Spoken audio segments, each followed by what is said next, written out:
What is spirituality? What does spirituality mean to me?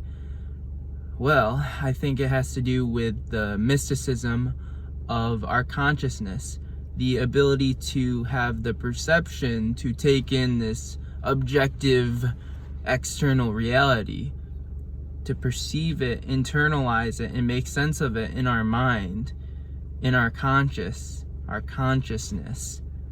Spirituality is the mystical thing that allows us to have the ability to interpret things. I don't think it's like, yeah, it might be some far-seeking, heavenly, godly, worldly figure that is out of our reach, that is controlling our ability to experience life itself. Yes, it might be that. Not downplaying that, but just a different perspective on the idea of itself could possibly be that spirituality, the thing that we call God, is consciousness. Think about it for a second. Like, evolutionary speaking, we have formed from possibly monkeys. And at one point, monkeys evolved from going way back, like eukaryotic, prokaryotic organisms. To go from that phase of evolution to what we have now is incredible. That is a godly thing, a godly act, perhaps.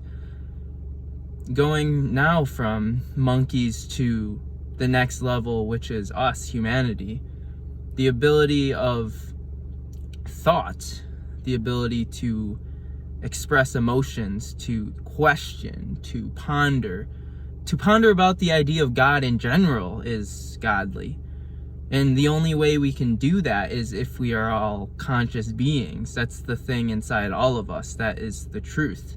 The truth is that 99% of, well, probably a little bit less, but let's go with 99. 99% of humans are all conscious beings. They're able to observe reality and formulate their own perception, their own subjective experience. Subjectivity is mystical. Subjectivity is spiritual. Perhaps there was some godly creature, godly thing that allowed us, that like snapped their fingers and was like, yep, now we have consciousness. But like the fact that we went from, possibly speaking, evolutionary speaking, went from monkeys to humans, what did that? Like, what set that in motion? That's just like a huge jump. Like, if we think of our biological bodies as like computer hardware, if we make that analogy of like our biological bodies being technology, you could look at our brains being the hardware, and our perception, our consciousness as the software. The things that we learn throughout our life, the things that have influenced our perspective, that is changes done to our software. If we got a gunshot to the head, that would change the hardware of our biological technology. What made that shift? What changed us from these monkey mind brains that have all this chatter and emotional reactivity to now intellectualizing the possibility of what is out there, of what is God, who are we, having self-awareness, having self-consciousness, being able to interpret emotions of other people, to have empathy. That, I think, is the power of humanity. The ability to even communicate right now, to be able to transmit the thoughts going on in my head through my mouth, through vocal cords, through the technique of English, to send that off to you and now put these ideas into your head. Like, damn, what? That's crazy. Honestly, like, that is technology on a biological infrastructure. I am literally transmitting thoughts and ideas into your head and uploading them, potentially. We could say that phrase. Uploading these thoughts into your head. What if in the future we could just directly upload thoughts from the cloud into our heads through the use of technological hardware? That might not be far off. It sounds very strange, but in a sense, we're kind of doing that already. The videos, the information that you are perceiving through YouTube or Instagram, whatever social media out there, to consume content is in a sense uploading information into the consciousness. And then they have the extended idea of universal consciousness. What is that? Well, maybe in the most practical terms, it's when we're all able to upload our personal conscious into the cloud. And maybe we're already doing that through the use of our iPhones and Androids.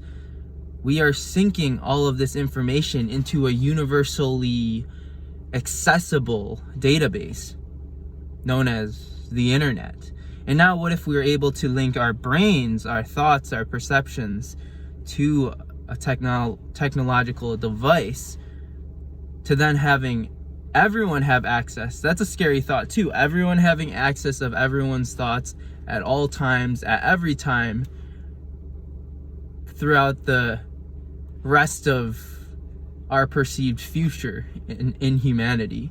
We're now uploading and storing information from our heads directly through this technological software of hardware, possibly called a brain-computer interface. And then in that digital space, we could live forever.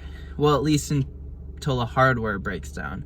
But again, thinking of that in terms, that even that idea in itself, the reason why we're dying is because our biological bodies degrade and get to a certain point where it can't carry on the cellular functions to continue. But what if we're able to take this consciousness and upload it into a technological hardware?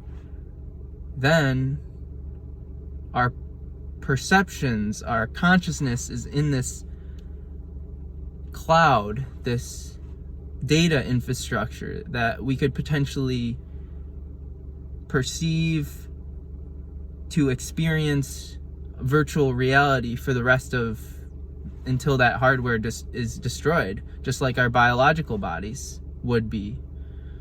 It's just crazy. It's really crazy to me that we're moving into an era of technology where all of this could be possible.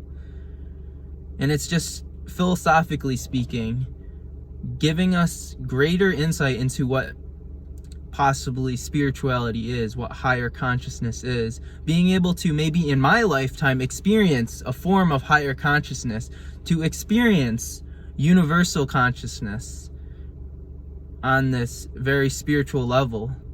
We're moving into what Ray Kurzweil describes as the transformation of spiritual technology. The ability to access each other's perceptions, perspectives, and points of view. Just thinking about that it gives me goosebumps, honestly. It's crazy. It's a crazy world out there, but that's just definitely went off on a rant and a tangent from the question, what is spirituality? But it's all interconnected. All these ideas, the future of technology,